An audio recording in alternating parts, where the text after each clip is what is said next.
Program imunisasi COVID-19 kebangsaan PIK memerlukan kerjasama sektor swasta untuk mempercepatkan proses pemberian vaksin kepada rakyat.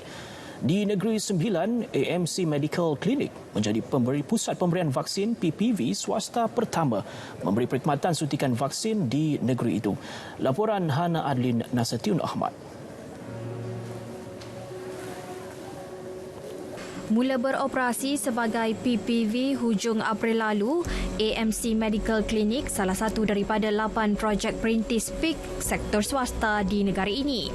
Pengarah perubatannya Dr. Eng Ming Lee memberitahu, klinik itu diberi kepercayaan untuk memvaksin seramai 90 penerima setiap minggu dengan pecahan 30 orang setiap hari. Sesi pemvaksinan diadakan 3 hari seminggu iaitu Selasa, Rabu dan Khamis dengan 3 vaksinator terlatih dilengkapi fasiliti sebagai PPV. Memang dari dulu pun kita sudah ada peti sejuk bertaraf pharmaceutical lah, boleh kata pharmaceutical grade fridge yang mampu kita track itu suhu secara lebih tepat dan pemantauan yang lebih teliti lah untuk tidak mengkompromikan kualiti vaksin yang kita simpan. Vaksinator Dr. Kam Sandip berkata, pihaknya dalam proses pemberian vaksin fasa kedua melibatkan warga emas dan orang kurang upaya. Respon masyarakat adalah positif apabila kurang daripada 1% tidak hadir menerima suntikan. Jadi sangat penting untuk kita putuskan chain of infection from the very beginning instead of you getting the infection and then you treat later.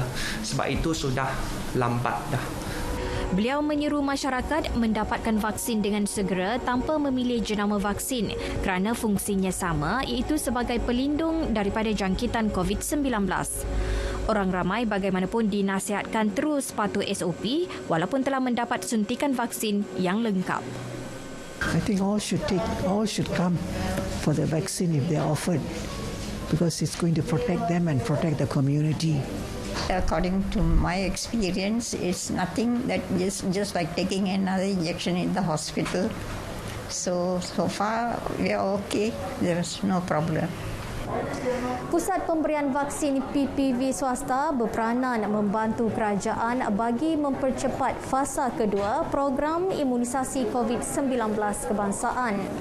Dengan memberi tumpuan kepada kumpulan sasar seperti warga emas serta orang kurang upaya, gabungan fasiliti kerajaan dan swasta ini akan meningkatkan keyakinan orang ramai terhadap suntikan vaksin sekaligus menjayakan sasaran 80% komuniti kelompok yang telah disuntik vaksin COVID-19.